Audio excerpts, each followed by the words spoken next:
Butuh model kit atau figur Pikachu yang murah tapi juga mudah untuk dirakit? Yuk simak reviewnya berikut ini. Welcome Cyber Troops. Sebelum kita mulai, jangan lupa untuk subscribe agar kalian bisa menonton video gue yang lainnya, oke?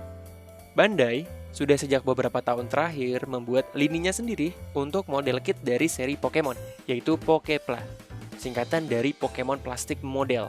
Jadi mirip seperti Gunpla yang singkatan dari Gundam Plastic Model. Yang kita review hari ini adalah Pokepla dari Pikachu, yang mana ini adalah versi kedua dari Pokepla Pikachu yang kalau gue nggak salah ingat itu udah ada sampai seri ketiga deh kayaknya. Versi kedua dengan nomor seri 41 ini jauh lebih baik dibandingkan versi pendahulunya di seri ke-19. Dan gue punya beberapa poin yang akan gue tunjukkan dalam review ini. Kita mulai out of the box. Kita bahas soal build experience-nya atau pengalaman yang gue rasakan saat merakit model kit ini. Gak kayak Gunpla atau model kit Digimon, Pokepla ini bisa dibilang sangat simple dari segi build-nya atau merakitnya. Bisa kalian lihat di sini kalau Pokepla Pikachu bahkan hanya punya 2 runner besar dan 1 runner kecil. Gue bahkan bisa ngerakitnya dengan mudah tanpa baca buku panduannya sama sekali karena emang cukup straightforward ngerakitnya. Tapi karena nggak baca buku panduan, jadi ada sedikit salah peletakan stiker mata, tapi it's okay, nggak begitu ngaruh.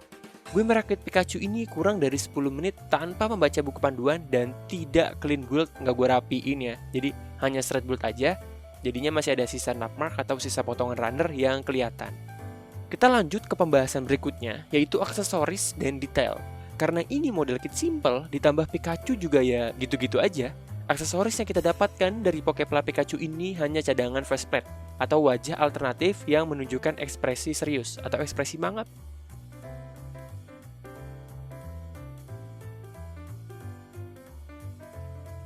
Cara mengganti ekspresinya juga mudah. Kita hanya tinggal melepas kepalanya, mencopot faceplate yang satunya dan memasang dengan mudah. Kita pasang kembali ke badannya. Selesai. Untuk detailnya, gue harus bilang kalau build quality-nya Bandai ini bagus banget di sini karena minimnya penggunaan stiker.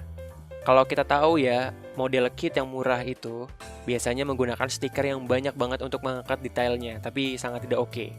Untuk penggunaan stikernya, kedua bagian putih di mata itu adalah stiker dan di ekspresi marah ini juga stiker dan gue nggak begitu suka stiker, jadi gue masang stiker lidahnya agak berantakan. Begitu pula di bagian yang faceplate lainnya, ini 2 stiker bagian putih, bagian hitamnya ini bukan stiker, ini adalah part sendiri, jadi ini build quality-nya bagus banget menurut gue. Penggunaan stiker lainnya ada di telapak kaki dan juga di atas ekor. Ini lengkap stikernya. Ini untuk telapak kaki, ini untuk belakang ekor. Menurut gua, untuk telapak kaki ini nggak masalah kita nggak masang stikernya karena nggak begitu ganggu, kecuali kalian pose duduk begini ya. Kalau kalian bikin pose duduk emang kerasa hollow gitu, tapi menurut gua pasti kita lebih sering pose berdiri, jadi nggak masalah. Untuk atas ekor, ini lebih nggak masalah lagi karena nggak begitu kelihatan. Jadi penggunaan stiker yang paling penting adalah mata dan juga lidahnya. Untuk artikulasinya, bagian telinga ini menggunakan ball joint yang bisa diputar dengan cukup leluasa. Bagian lehernya juga menggunakan ball joint, jadi bisa diputar 360 derajat. Yang unik adalah artikulasi di lengannya. Ini menggunakan joint male to male. Ini agak susah ngeluarinnya sih, tapi ini male ke male. Yang kelihatannya mungkin artikulasinya agak terbatas di lengan, tapi sebenarnya justru banyak sekali artikulasinya di lengan. Dan salah satu fitur utamanya adalah begini, bisa megang mulut. Kita ke artikulasi pinggangnya. Ini menurut gue unik banget.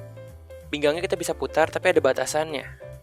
Ini batasan ke atas, segini batasan ke bawah. Karena di dalam join ini join male dan ada join male kecil yang membatasi pergerakan pinggangnya. Bisa kalian atasi atau kalian akali dengan memasang ini di luar pembatasnya. Contohnya begini. Nah, nanti dia bisa lebih jauh ke belakang. Jika kalian butuh, untuk telapak kakinya ini menggunakan join male to female. Bisa diputar. Bagian ekornya juga menggunakan ball joint. yang bisa diputar cukup leluasa. Menurut gue, artikulasinya itu sangat bagus dan bisa kalian posein macem-macem, meskipun tentu ada beberapa keterbatasan juga ya. Untuk ukurannya, total tinggi sampai ujung telinga kalau dinaikkan adalah 10,5 cm dan tinggi kepalanya adalah 8 cm. Ini perbandingan dengan high grade RX 782, dengan SHF Kamen Rider Kuga, dan dengan NECA Godzilla. Jadi, berapa harganya untuk Poképla Pikachu seri ke-41 ini? Di toko online harganya ini sekitar 100 ribuan. Memang murah dan mahal itu relatif ya, tapi untuk ukuran model kit menurut gue ini udah termasuk yang murah. Dengan artikulasi dan detail yang sudah gue bahas sebelumnya, bisa kita bilang kalau Poképla Pikachu ini memang mudah dirakit dan harganya masih terjangkau, apalagi buat kalian yang suka Pokemon. Gue beri nilai 3/5 untuk Poképla Pikachu seri ke-41 ini. Jadi sangat worthy, bisa kalian coba dan ya silahkan kalian rakit sendiri di rumah ya. Oke Celebrity Troops, kalau kalian suka dengan video ini, pastikan kalian subscribe atau berlangganan karena gue bakal memberikan review Poképla lainnya yang lebih banyak lagi dari Pokemon-Pokemon lainnya deh. Sampai ketemu di video berikutnya. Bye!